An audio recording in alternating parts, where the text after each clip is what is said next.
오늘 본문은 굉장히 좀 멋있는 장면으로 비춰지고 있어요. 회막에 백성들이 진에서 회막을 바라보면서 회막 안에는 모세가 들어가 있고 그 회막에 그 여호와의 임재에 구름이 쫙 껴서 하나님과 하나님의 백성이 멋지게 교제하고 있는 이 장면, 그리고 끝까지 모세는 회막에서 기도를 하고 이렇게 자기 장막으로 돌아가는데 여호수아라고 하는 인물은 회막문을 떠나지 않는, 그래서 계속 하나님과 교제하는 이런 멋진 장면으로 이제 기술이 되고 있는 겁니다. 그런데 사실 이 장면은 그렇게 멋진 장면이 아니에요. 출애굽기 32장에 보면 이스라엘 백성들이 황금 송아지를 만들어서 우상을 숭배하다가 쫄딱 망하는 이런 장면이 나오거든요. 하나님께서는 이스라엘 백성들이 애굽에서, 이집트에서 노예 생활을 하고 있을 때에 그들을 불러서 가나안 땅으로 들여보내고자 했어요. 이것은 그들의 조상인 아브라함과 이삭과 야곱에게 약속된 것이었어요. 그래서 그들을 통해서 이스라엘이라고 하는 하나님의 나라를 세우고자 했던 거죠. 하나님의 나라는 어떤 곳이냐면 하나님이 통치하는 곳이고 하나님을 예배하는 예배 공동체란 말이죠. 그러니까 가나안 땅에 들어가서 그들이 해야 될 일은 그들끼리 가나안 땅에서 풍요를 누리면서 잘 먹고 잘 사는 것이 아니라 하나님의 통치를 받으면서 하나님만 사랑하면서 하나님과 교제하면서 하나님께 예배드리는 예배의 공동체를 만들어야 됐던 거예요. 그래서 그들이 출애굽해서 나왔을 때 하나님께서는 고센 지방에서 바로 가나안 땅으로 올려보내면 3일 만에 도착할 수 있는 그 길로 가지 않고 홍해바다를 가르고 이렇게 가게 했던 거예요. 홍해바다를 가르고 가면은 훨씬 더 오래 걸리잖아요. 그리고 홍해바다에서 시내산으로 내려오게 이렇게 한단 말이죠. 시내산에 내려와서 시내산에서 무려 11개월을 머무르게 해요. 그리고 가데스 바네아에 가는 시간까지 이거를 다 합치면 2년이 되는 거예요. 이 2년 동안 하나님께서는 이스라엘 백성들을 예배 공동체로 훈련을 시키는 겁니다. 그래서 시내산에 데려간 것이고 시내산에서 이제 하나님께서 율법을 허락을 하시는 거예요. 십계명을 주시고 성막을 만들게 하시고 또 법궤를 만들게 하시고 또 제사 제도를 만들게 하시고 여러 가지 규례들을 만들어서 그것을 지키게 하는 거예요. 그러니까 하나님께서 통치하시는 하나님의 법치 국가를 만들고 싶었던 거죠. 그런데 모세가 시내산에 율법을 받으러 올라갔는데 율법을 받고 있는 그 시간에 이스라엘 백성들이 패역을 한 거예요. 아무리 기다려도 내려오지를 않네. 40일 동안 이제 금식을 하면서 거기서 시내산에서 지금 하나님과 대면하고 있거든요. 그러니까 기다려도 내려오지를 않으니까 이 이스라엘 백성들이 저 모세는 죽었는지 살았는지 우리가 알 길이 없도다. 우리가 우리 가운데 장관을 하나 세우고 애굽으로 돌아가자. 너네는 황금 송아지를 하나 만들어라. 아론에게 막 푸시를 해가지고 우리를 애굽에서 이끌어낸 신을 만들어내라고 이렇게 얘기를 하는 거예요. 그래서 아론이 그러면 금고리를 너네 가져와라 그래가지고 금을 취합해가지고 금송아지를 이제 만들어내는 장면인 겁니다. 지금 모세는 시내산에 올라가서 하나님과 대면하면서 하나님께서 직접 손으로 써주시는 그 십계명의 그 돌판을 받고 있는데 그 십계명의 돌판을 받고 있는 그 시점에 이스라엘 백성들은 밑에서 황금송아지를 만들고 거기에서 막 춤을 추며 노래를 부르며 이렇게 놀고 있는 거예요. 이것이 너네를 이끌어낸 애굽에서 이끌어낸 너희의 신이라 이렇게 하니까 그 신, 거짓 신 황금 송아지를 보면서 그 앞에서 막 춤을 추고 난리가 난 겁니다. 하나님께서 모세에게 말씀을 하시죠. 이 백성들이 목이 곧은 백성들이다. 내가 이 백성들을 끝내버리겠다. 그리고 너로 내가 나라를 새로 시작하겠다. 전부 다 죽여버리고 모세로 다시 12지파 만들어서 시작하겠다는 거예요. 400년 동안이나 12지파를 애굽에서 이렇게 묵여놓고 다시 만들어서 400년을 반복하겠다는 말씀이신지 하나님께서 진노를 하신 겁니다. 그러니까 모세가 이제 하나님께 비는 거죠. 어떻게 그럴 수가 있습니까? 우리 아브라함, 이삭, 야곱 우리 조상들에게 다 약속하신 건데 약속한 것을 저버리시면 되겠습니까? 라고 하면서 막 기도를 하는 거예요. 그리고 나서 이제 내려가는데 이 내려갈 때 옆에 누가 있어요? 바로 여호수아라고 하는 사람이 있는 겁니다. 오늘 우리가 살펴볼 사람은 모세와 여호수아예요. 여호수아를 이제 집중적으로 우리가 살펴볼 텐데, 여호수아가 어떻게 해서 그렇게 훌륭한 믿음의 사람이 됐는가라고 하는 것을 모세라고 하는 사람과 비추어서 같이 설명을 함으로써 오늘 이제 주제를 어떻게 이끌고 가고 싶은 거냐면, 신앙의 롤 모델을 따라서 거룩한 욕심을 내면 우리가 여호수아처럼 신앙에 야성 있는 사람, 이런 사람으로 될 수 있다라고 하는 것을 초점으로 이제 얘기를 하고 싶은 거예요.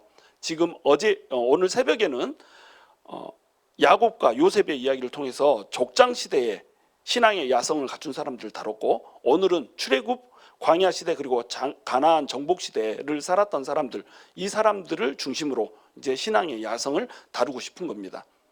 그래서 이 여호수아가 시내산에 올라가서 40일 금식하면서 모세가 십계명을 받을 때 여호수아도 그 옆에 있었단 말이죠. 그러면 여호수아는 그 옆에서 모세가 40일 동안 금식하고 있는 동안에 적기 하나 들고 와서 쭈구쭈구쭈구 씹어 먹으면서 아이고 금식하느라고 힘든데 죄송해요 막 이러면서 쪼쪼쪼쪼 이러고 있었을까요? 아니면 같이 금식했을까요? 같이 금식하면서 그곳에 있었던 거예요. 이 여호수아입니다. 여호수아는 모세를 거의 그림자처럼 쫓아다녔었어요. 이 여호수아라고 하는 사람, 이 사람이 어떤 사람인지 우리는 이 초반의 기록이 없기 때문에 잘 알 수가 없어요. 갑자기 등장을 해요. 여호수아는 눈의 아들 여호수아 이렇게 돼 있어요. 눈, 코, 입 할 때 그 눈 아니고, 비우방 눈 할 때 그 눈 아니고, 아버지 이름이 눈이에요. 사람 이름이 눈입니다. 눈의 아들 여호수아, 정말 평범한 사람인데 그 사람의 아들로 태어난 거예요. 그러니까 아버지가 아들 덕에 이름이 알려진 케이스라고 볼 수가 있죠. 평범한 가정에서 태어나요. 모세도 마찬가지죠. 모세도 아므람과 요게벳이라고 하는 사람에게서 태어나요. 이거 족보에 이제 나중에 나오는데, 사실은 출애굽기 1장에서 모세를 소개할 때는 이 사람의 이름이 나오질 않아요. 그냥 한 레위인 여자에게 장가를 들었다 이렇게 시작을 한단 말이에요. 아주 평범하게 모세를 그려내고 있어요. 평범하고 아무것도 아닌 것 같은 존재, 이런 존재로부터 하나님의 역사를 시작하게 있다고 하는 겁니다. 모세는 그나마 어린 시절에 이 유아 학살로 인해서 버려진 것을 바로가 갖다 키웠고, 그 이름이 어떻게 해서 모세라는 이름을 갖게 됐는지 그 이름까지 다 이제 그 배경을 알려주잖아요. 근데 여호수아는 그런 것도 없어요. 언제부터 모세를 쫓아다녔는지도 몰라요. 갑자기 시종으로 이렇게 등장을 하는 겁니다. 이렇게 평범한 사람, 이 한 사람이 하나님의 놀라운 일을 감당하게 되는 거예요. 그런데 이 여호수아가 하나님의 그 놀라운 일을 감당하고 가나안 땅으로 들어가고 가나안 땅을 정복하게 되는 그 신앙의 야성을 갖추기까지 여호수아는 자기가 따라야 되는 신앙의 롤 모델이 있었던 거예요. 모세를 옆에서 계속 그림자처럼 쫓아다니면서 모세가 하는 것을 그대로 배웠던 겁니다. 모세가 하나님과 친밀하게 대면하는 것, 이것을 여호수아는 너무너무 부러워했어요. 모세가 이 하나님에게 가진 강점들이 되게 많고, 리더로서의 그 카리스마도 강하고, 하여튼 여러 가지 배울 것들이 많지만 여호수아가 모세에게서 가장 부러워했던 것, 이것은 뭐냐면 하나님과의 친밀함이었어요. 오늘 말씀에서도 하나님과 친구처럼 대면하여서 얘기하고 있는 모세의 장면이 나오잖아요. 이것을 너무너무 부러워했다는 겁니다. 그래서 시내산에 올라가는데 같이 쫓아가잖아요. 모세가 40일 금식했다라고 얘기하지만 여호수아가 40일 금식했다는 얘기는 안 나와요. 그냥 그림자처럼 쫓아다니는 사람이었기 때문에. 그런데 여호수아는 모세 못지않게 모세를 뒤를 쫓아다니면서 모세와 거의 동고동락하면서 모세급의 헌신을 했던 이런 사람이라는 거죠. 그래서 시내산에서 하나님이 손수손으로 십계명을 써주는, 십계명의 돌판도 하나님이 주시잖아요. 십계명의 돌판을 하나님이 손수 만들어서 거기에 하나님께서 손수 글자를 써가지고 모세한테 이렇게 하사를 했단 말이죠. 그 장면을 여호수아가 옆에서 지켜봤다는 겁니다. 얼마나 부러웠겠어요. 와, 하나님이 직접 새긴 돌판, 직접 돌판을 만들어서 그것을 모세한테 주는 이 모습을 보면서 모세는 너무너무 부러웠던 거예요. 그리고 이 두 돌판을 가지고 내려오는데 내려오게 되는 배경이 뭐예요? 너네 백성이 미쳤다. 드디어 십계명 두 돌판 첫 번째 계명이 하나님 외에 다른 신을 만들지 말라고 했고 섬기지 말라고 그랬고, 두 번째 계명이 우상에게 절하지 말라고 했는데 지금 두 가지 1, 2계명을 두 가지를 한꺼번에 어겨버리고 있는 거예요. 난리가 난 거죠. 그러니까 모세랑 여호수아가 같이 한꺼번에 내려오는 겁니다. 내려오는 길에 보니까 막 떠드는 소리가 들리고 막 이러는 거예요. 여호수아가 어디서 싸우는 소리가 들립니다. 막 이렇게 한 거죠. 그러니까 모세가 이거는 승전가도 아니고 패전가도 아니고 사람들이 이렇게 놀고 노래하는 소리로 나는 들린다 이러고 딱 가서 보니까 사람들이 그냥 막 테크노를 치고 난리가 난 거예요. 비비고 막 이렇게 그거 있잖아, 성균이 잘하는 거 막 이거 하면서 난리가 난 거예요. 그러니까 여호수아가 이 모세가 화딱지가 난 겁니다. 그래서 하나님한테 받은 그 두 돌판을 집어 던져가지고 위에서 아래로 던져서 두 동강이를 내버려요. 돌판 두 개를 한꺼번에 던져버립니다. 아무리 그렇다고 하나님이 주신 돌판인데 이걸 던져버려. 그러니까 모세의 성정이 이게 드러나죠. 모세는 성정이 굉장히 급한 사람이었어요. 그리고 이 불의를 보면 참지 못하는 이런 사람. 그래서 자기 민족을 해하는 애굽 사람 볼 때 그 애굽 사람을 쳐서 죽이니라 이렇게 얘기하잖아요. 근데 뭐 모세가 타이슨도 아니고 죽일 때까지 때리려면 어떻게 하겠어요? 한 대 푹 때리니까 퍽 치니까 하고 죽었을까요? 급소를 한 방에 확 지져버렸을까? 아니란 거죠. 이 모세는 죽을 때까지 팬 겁니다. 죽을 때까지. 그러니까 이 성정이 얼마나 급하고 아주 이렇게 냉혹한 사람이에요. 근데 이스라엘 백성들이 그러고 있네. 십계명 두 돌판 받았는데 지금 바로 십계명 두 돌판에서 하지 말라고 한 짓을 하고 있네. 그러니까 이 십계명의 두 돌판을 위에서 던져서 그냥 깨트려 버리는 겁니다. 너네는 이 십계명 받을 자격도 없다는 거죠. 물불 안 가리고 그냥 화나는 대로 딱 해버리는 거예요. 이렇게 성정이 강력한 사람, 이런 사람이었죠. 그래서 모세가 이제 이 사람들이 춤추고 이렇게 하는 것을 보고 극단의 조치를 취해요. 하나님께서 이 사람들을 멸망시키겠다고 하니까 하나님, 나를 생명책에서 차라리 지우십시오. 하나님께 이렇게 생명책에서 나를 지울지라도 이들을 용서해달라고 간구를 하며 나갑니다. 이게 모세가 리더의 자질을 갖췄다는 증거예요. 이 모세는 백성들이 너무너무 폐역하고 타락한 거 이것으로 인해서 분노하고 화를 낼지언정 이 백성들을 아끼고 사랑하는 사람이에요. 그 마음속에는 내가 이스라엘의 지도자고 리더라고 하는 마음이 항상 있었고, 이스라엘의 지도자고 리더니까 내 양이잖아요. 내 양들이 폐역하고 하나님 앞에 범죄하는 그런 위치에 서 있다고 할지라도, 그래서 두 돌판을 던지는 한이 있더라도 그는 자기 이름을 하나님의 기록된 책에서 빼버리라고 할 정도로 강력하게 자기 민족을 사랑하는 사람이었던 거예요. 지금 이 모습을 여호수아는 그대로 보고 있는 겁니다. 그리고 모세가 명령을 하죠. 너네 중에 이 폐역한 무리들을 위해서, 무리들에 대해서 하나님을 위해 일을 할 사람들은 나와라. 그러니까 레위 지파 사람들이 나오잖아요. 그러니까 주동자를 색출해서 죽여라. 뭐 말씀은 그대로 안 나오고 너희가 형제를 그리고 네 이웃을 죽여라. 막 이런 식으로 이제 얘기가 나오지만 결국은 회개하지 않고 주동했던 사람들, 끝까지 마음이 곧은 사람들, 이런 사람들을 죽여라 이렇게 한 거예요. 그래서 그날에 3,000명을 한꺼번에 죽이는 이런 비극이 이제 일어나는 겁니다. 그렇게 해서 이렇게 사람들을, 주동한 사람들, 죄악의 그 뿌리들을, 근원들을 제거한 다음에 어떻게 하냐면 황금 송아지를 불로 녹여서 그 가루를 물에다 탄 다음에 그것을 전부 다 마시게 하는 거예요. 여기서 아마 금술이 나오지 않았을까. 금을 물에다 젖어가지고 금을 녹인 다음에, 그 물에다 녹인 다음에 이것을 마시게 하는 거예요. 너희의 죄악을 너네가 직접 마셔라 이거죠. 죄의 열매를 너네가 직접 먹으라 이거죠. 이걸 들이키면서 황금으로 우상을 만들었던 너네의 죄악을 너네 뱃속에다 집어넣고 영원히 잊지 말고 새기라 이거죠. 그러면서 특단의 조치를 이제 취한 거예요. 이 모습들을 여호수아는 지금 다 지켜보고 있는 거죠. 그리고 나서 이스라엘 백성들이 그렇게 폐역했기 때문에 하나님께서는 지금 분노를 사기지 못하고 이들을 죽이겠다고 하는 거예요. 그런데 모세가 기도하는 그 기도를 듣고 하나님께서 마음을 돌이키신 겁니다.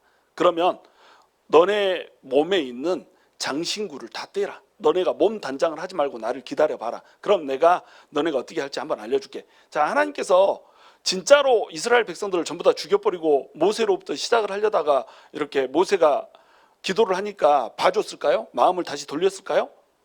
그렇지 않죠. 하나님께서는 이미 알고 계세요. 모세가 어떤 기도를 할지, 모세가 어떻게 나올지 이미 아시죠. 아시지만 이 신인 동용론, 다시 얘기해서 인간이 알아먹을 수 있는 가장 근접한 용어로 지금 설명을 하는 겁니다. 그래서 하나님께서 죄악을 그토록 싫어하시고 우상 숭배를 그토록 전부 다 이스라엘 백성들을 멸한다고 얘기할 정도로 싫어하신다는 것을 명확히 설명을 해주시는 거예요. 하나님께서 가장 싫어하는 죄악이 뭐냐면 이 교만이거든요. 이 교만이 뭐냐면 사실은 우상 숭배예요. 교만이라고 하는 건 뭐냐면 하나님을 왕의 자리에서 끌어내리고 내가 왕이 되겠다고 하는 거거든요. 그리고 하나님으로 인정하지 않고 내가 스스로 하나님에 대해서 인생을 이게 주장해 나가겠다는 거거든요. 그러니까 하나님의 영광을 가로채는 행위, 이 행위를 너무너무 싫어한다는 거예요. 이 교만에 뭐가 포함돼요? 우상숭배가 포함되는 겁니다. 우상숭배 역시 뭐예요? 하나님의 썩지 않을 영광을 썩어질 금수와 버러지의 형상으로 바꿔버린 거예요. 하나님의 영광을 찬탈한 겁니다. 그러니까 하나님께서 이 우상숭배를 싫어하는 거예요. 그래서 나의 영광을 찬탈하는 그 어떤 것도 나는 용납하지 않겠다. 이것을 하나님께서는 지금 이 사건을 통해서 보여주고 있는 거예요. 그런데 모세가 하나님께 간구를 하니까 이것을 하나님께서 이제 그러면 너네 몸에서 장신구를 떼내라 이렇게 얘기를 하는 겁니다. 이 장신구 은금폐물은 이스라엘 백성들이 애굽에서 나올 때 애굽 사람들이 이스라엘 백성들이 준 거예요.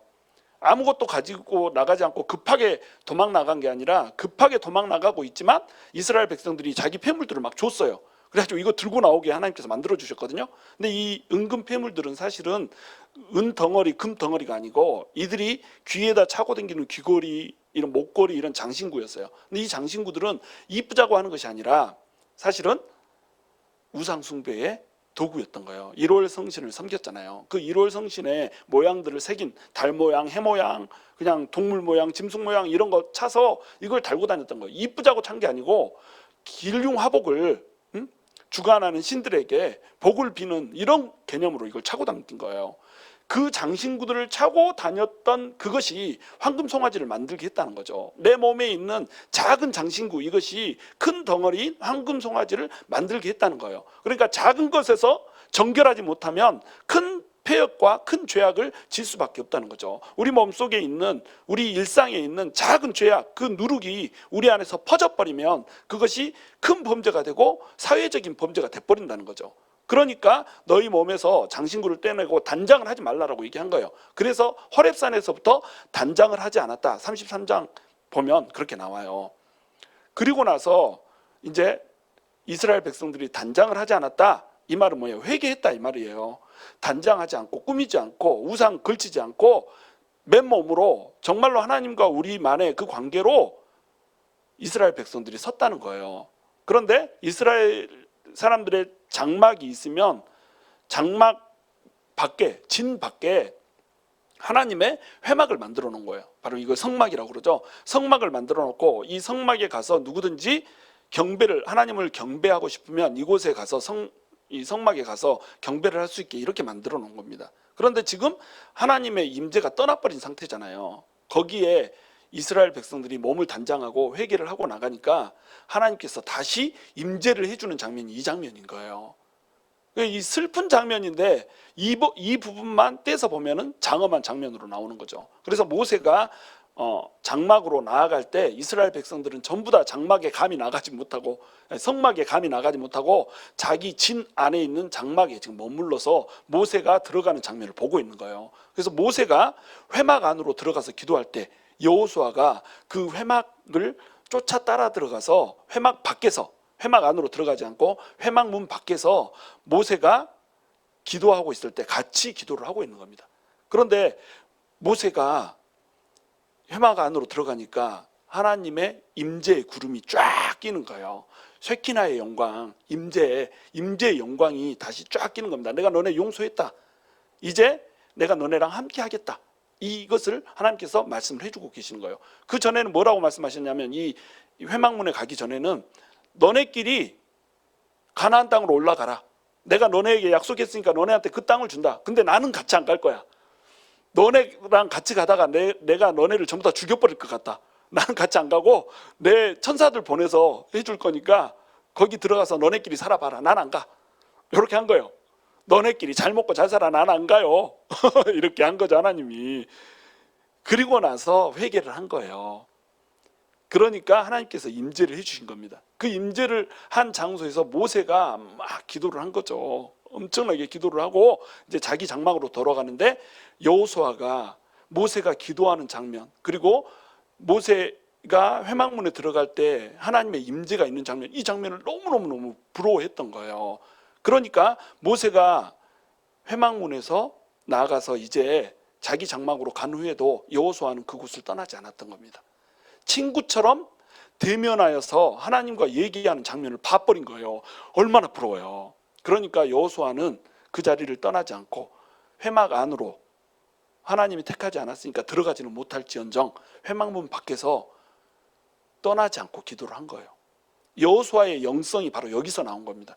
모세보다 여호수아가 더 기도를 많이 한 거예요.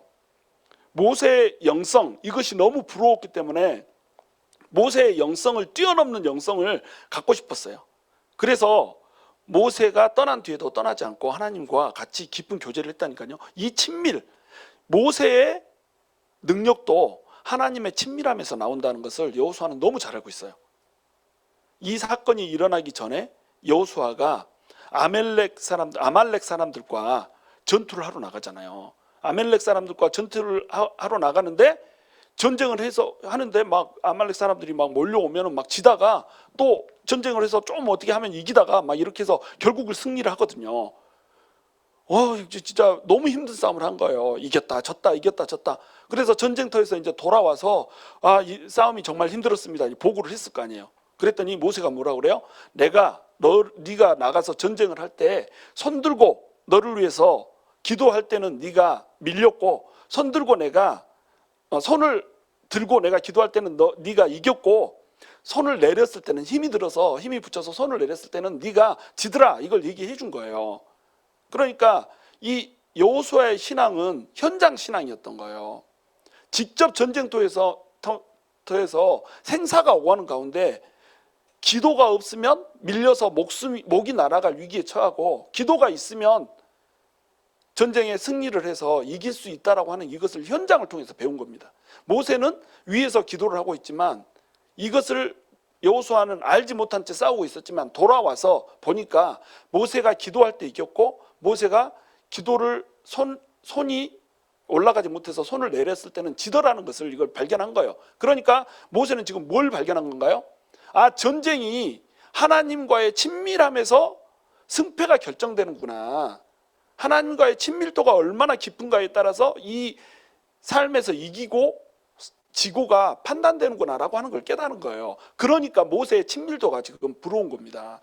모세처럼 싸우면은 늘 승리하는 이런 사람이 여호수아도 되고 싶었던 거예요.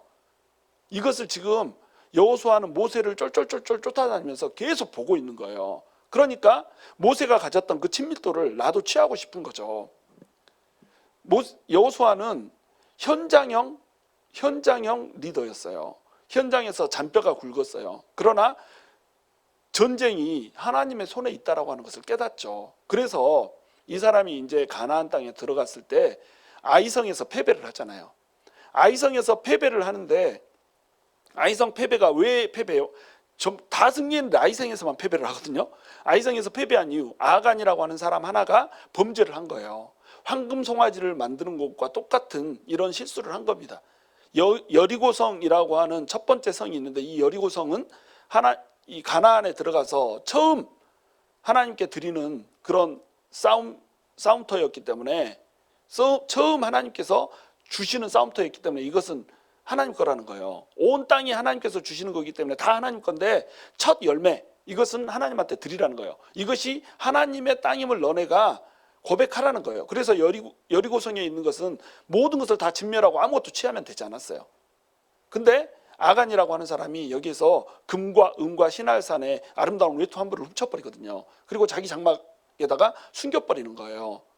그러니까 하나님께서 아이성에서 패배하게 해서 36명이 아까운 생명들이 다 죽어버렸어요.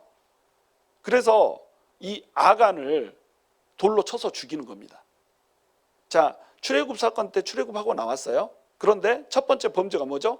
황금 송아지를 만들었어요. 우상을 숭배했어요. 하나님을 버리고 자기 탐욕에 겨워서 지금 송아지를 만들고 우리가 애굽으로 돌아가자 하면 이딴 짓거리 하고 있는 거예요. 그러니까 하나님께서 이들을 3,000명을 죽였잖아요.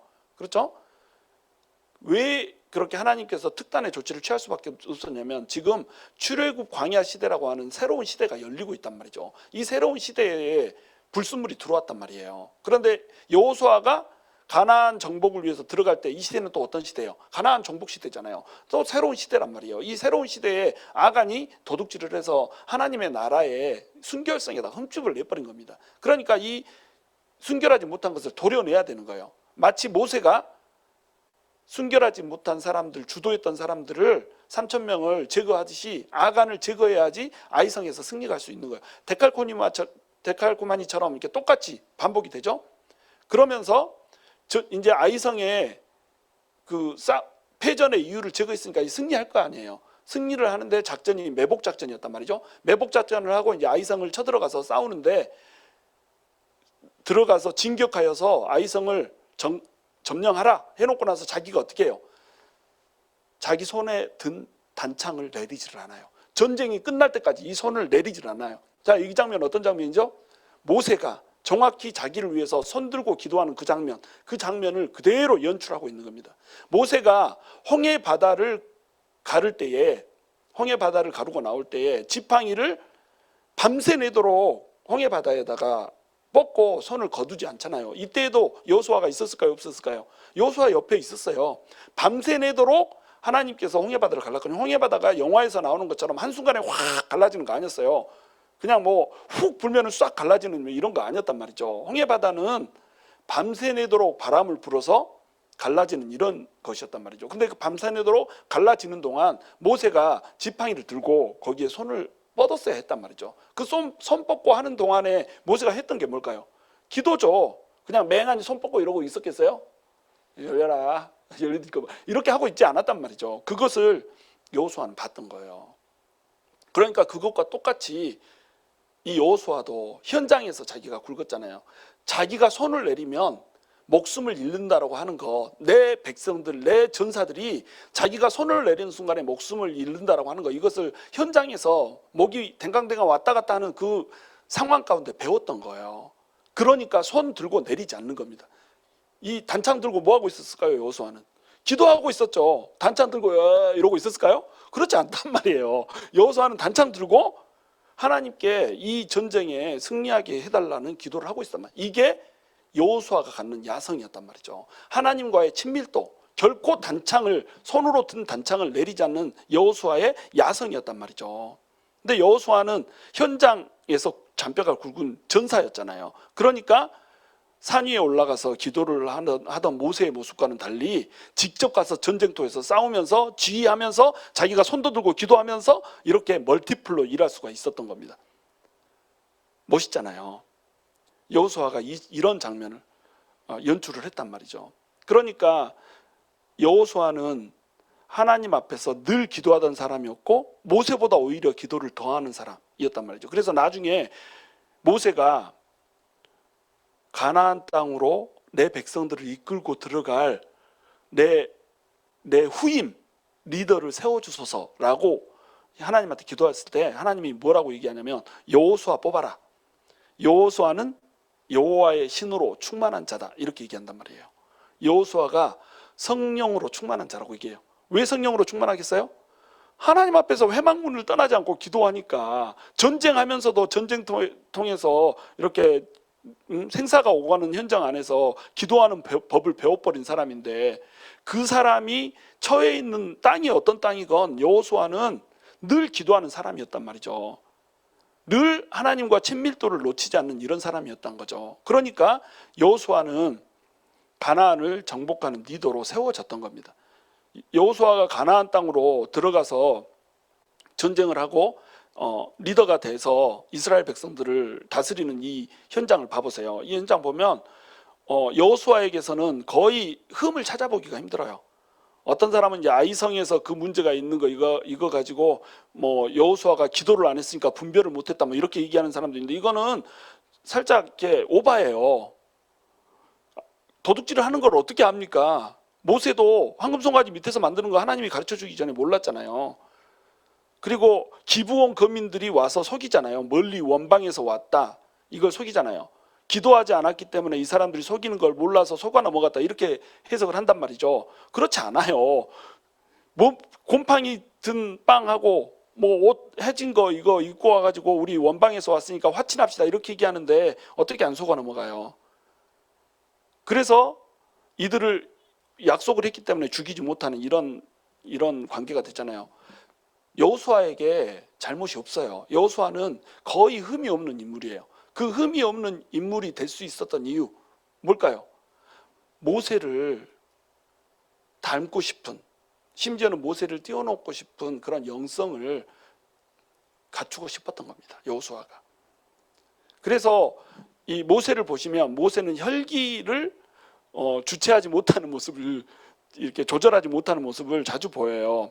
때려 죽였죠. 그리고 또 십계명의 두 돌판을 확 그냥 사람들 백성들을 보는 데서 깨버렸죠. 황금 송아지 막 갈아서 사람들한테 물 타가지고 먹였죠.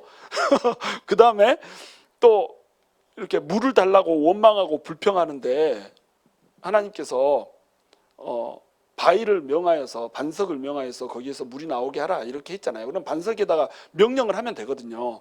그랬는데 모세가 뭐라고 그래요? 내가 너희를 위해서 물을 내랴!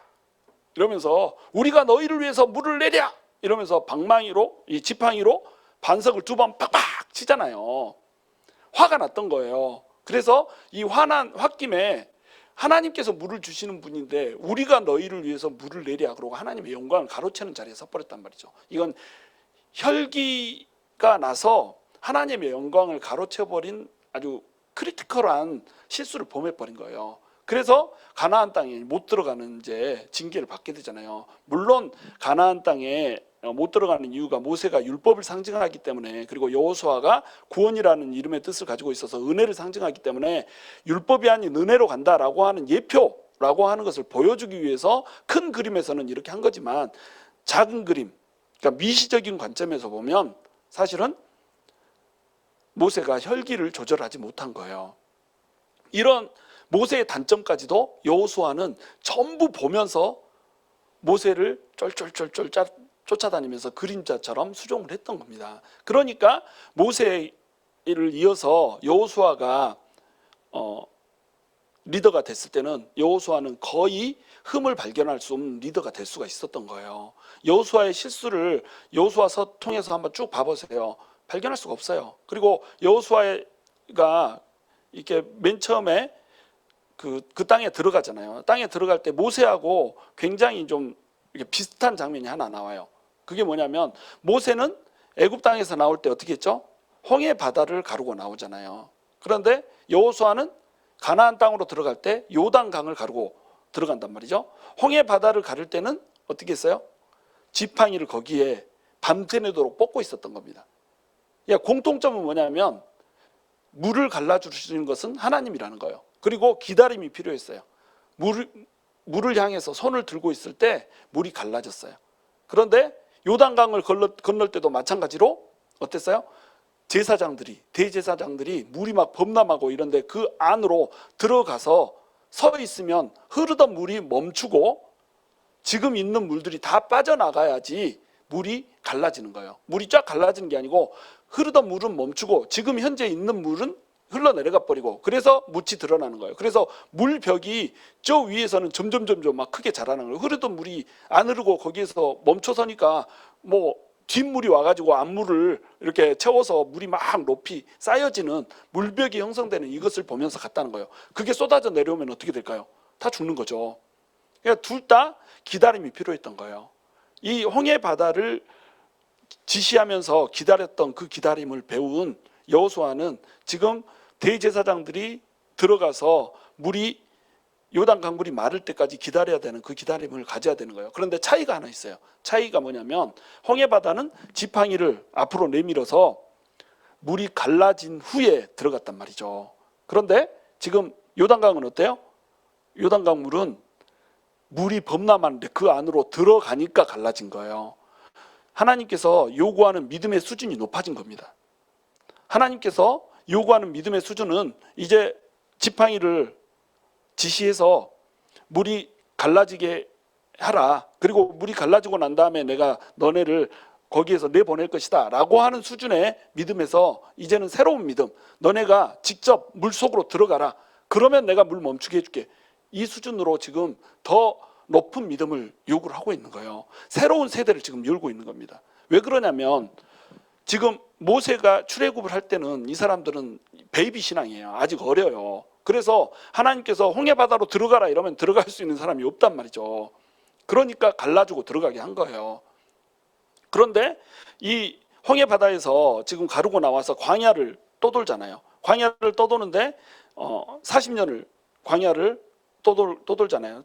명확히 얘기하면 2년 동안 가데스 바네아까지 왔고 가데스 바네아에서 반역 사건이 있은 후에 38년 동안 광야를 떠돌거든요. 이 광야를 떠도는 이 과정 동안에 하나님께서 하시고자 하는 일은 뭐였냐면 애굽에서 너네가 섬겼던 모든 풍습들을 다 버리라는 거예요. 생활 모습들을 다 버리라는 거예요. 세상에 오염된 그 때를 다 벗으란 말이에요. 그리고 광야에서 훈련하면서 이제 하나님의 나라에 걸맞는 사람들로 성장하라는 거죠. 그리고 가나안 땅에 들어가면 가나안 땅에는 애굽 사람보다 더한 사람들이 있거든요. 아주 자기 자식을 태워서 제사 드리는 이런 못된 사람들이 있거든요. 그러니까 이들의 풍습에 너네는 물들지 말아라 라고 하는 그런 메시지를 주기 위해서 광야에서 돌게 했단 말이죠. 근데 이 광야에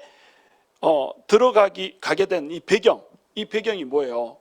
가데스 바네아 반역 사건이란 말이죠.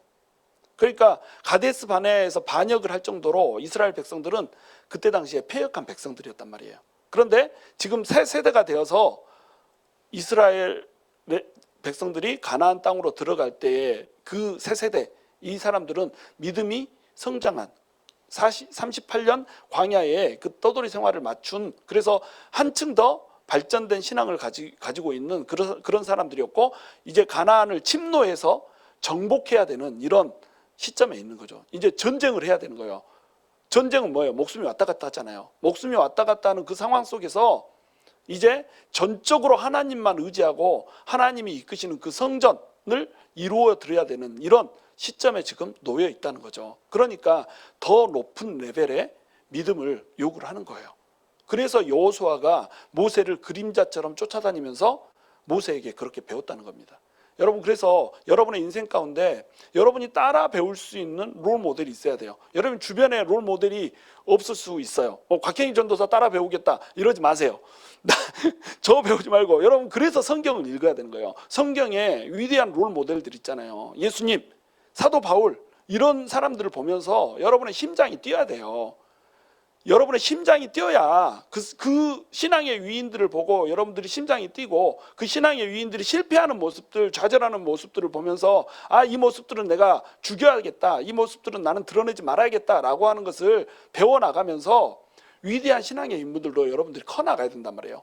여호수아 봐보세요. 모세가 했던 혈기 부리는 이 모습들을 여호수아한테서는 찾아볼 수가 없잖아요. 물론 모세도 혈기가 많았지만 그 온유함이 이 땅 위에 승한 자라, 이 땅에서 가장 온유한 자다, 이렇게 얘기를 하죠. 온유라고 하는 뜻이 이렇게 재갈 물린, 잘 길들여진 말이란 뜻이잖아요. 야생말을 갖다가 길들여 놓으면 이렇게 힘은 좋으나 주인의 통제에 따르는, 이것이 온유란 말이죠. 모세가 그런 사람이었어요. 모세는 위대한 지도자예요. 카리스마 있고 힘 있지만 자기를 하나님의 나라를 위해서 죽일 줄 아는 위대한 사람이었어요. 그런데 여호수아도 만만치 않게 위대하단 말이죠. 여호수아가 위대했던 이유, 이건 뭐예요? 모세를 따라 배우면서, 모세를 그림자처럼 수종들면서 모세에게서 좋은 것들을 다 배운 거예요. 그리고 모세가 가지고 있는 단점들을 자기 안에서는 죽였던 거예요. 얼마나 멋져요. 이런 사람이 돼야죠. 나는 곽행일 전도사 발 뒤꿈치도 못 따라가, 막 이렇게 되면 안 된다는 거죠. 그래서 리더는 울타리가 되면 안 되고 사다리가 돼야 되는 거예요. 울타리가 되면 내 안에서 나를 넘어서지를 못하거든요. 근데 사다리가 되면 어때요? 나를 딛고 올라가는 거예요. 나를 밟고 올라가는 사람이 돼야 한단 말이죠. 나를 닮아버리면 허접해요. 근데 사도 바울을 닮으란 말이죠. 사도 바울은 그러잖아요. 나처럼 신앙생활해라 이러잖아요. 나는 감히 나처럼 신앙생활해라 이 말 못해요. 왜? 허접하거든. 나도 롤 모델이 있어요. 사도 바울. 나는 사도 바울한테 비교하면서 늘 날마다 내가 얼마나 부족한 존재인지를 막 가슴을 호흡하면서 안타까워해요. 여러분도 사도 바울을 롤 모델로 삼아보세요. 얼마나 멋있어요. 그러니까 여호수아도 자기 진가를 멋지게 드러내는 장면, 이 장면이 한번 등장을 하잖아요. 딱 정말로 이 사람은 리더로 세워도 손색이 없다라고 하는 장면이 등장을 해요. 이 장면이 어떤 장면이죠? 바로 가데스 바네아 반역 사건이에요. 가데스 바네아에서 자, 정탐을 해라 라고 가나안 땅을 한번 두루 살펴보고 와라 이러고 12명의 정탐꾼을 보내잖아요. 12명의 정탐꾼을 보냈는데 보고 와서 사람들이 뭐라고 그래요? 아, 이 땅은 정말로 기름지긴 합디다. 그런데 이 땅은 거민을 삼키는 땅이라. 이 땅에 들어가면 우리는 죽습니다. 웜의 성읍들은 엄청나게 크고 이 땅에 사는 사람들은 우리보다 너무너무 커가지고 그들한테 비하면 우리는 메뚜기입디다. 그래가지고 그 10명이 전부 다 백성들 앞에서 메뚜기춤 이렇게 추고 이렇게 했잖아요. 그죠? 우리는 메뚜기다 이렇게 메뚜기 신앙을 한 거예요. 근데 딱 두 사람 여호수아와 갈렙은 어땠어요? 그 앞에서 밥 신앙을 한 거예요. 저들은 하나님께서 우리와 함께 하시기만 하면 저들은 우리의 밥이다 이렇게 얘기를 한 거예요. 자, 여호수아가 그 멋진 신앙을 가질 수 있었던 이유가 뭐예요? 하나님과의 친밀도라니까요. 하나님과의 이 친구처럼 대면하여서 기도하고 하나님과 이 교제를 나눴던 모세를 보면서 모세보다 더 많이 더 깊이 더 친밀하게 기도했던 그 영성이 있었기 때문에 성령으로 우리식으로 얘기하면 충만했기 때문에 성령 충만했기 때문에 그는 그 위기 상황 가운데서 모든 백성들이 10명 편 들어서 돌로 쳐서 죽이려고 그러잖아요. 지금 모세만 돌로 쳐서 죽이려고 한 게 아니라 갈렙 여호수아 다 위기에 처해 있는 겁니다. 그런데 그 앞에서 당당하게 뭐라고 얘기해요? 저들은 우리의 밥이다. 입으로만 저들은 우리의 밥이다라고 얘기하는 게 아니에요. 그 자기들보다 큰 사람들, 저 사람들이 하나님께서 우리와 함께하면 우리의 밥이다라고 얘기하고 있으면서 동시에 지금 현재 우리를 메뚜기처럼 보이게 만들 수 있는 그 거대한 민중들 앞에서, 대중들 앞에서 저들은 우리의 밥이다라고 소리치면서 목숨을 걸고 얘기하고 있는 거예요. 이게 여호수아의 영성이었단 말이죠. 이 영성이 모세를 따라 배우고 싶었던 그 자리에서 왔다는 거예요. 여호수아에게는 거룩한 욕심이 있었어요. 거룩한 욕심. 이 거룩한 욕심이 있어야 돼, 우리한테. 모세를 보면서 하나님과 친밀하게 대화해서 알고 있다, 이걸 보면서 여호수아처럼 회막문 앞에서 회막문을 떠나지 않고 나도 저렇게 한번 해봐야지 하는 사람이 있었을까요? 없었을까요? 없었다니까요.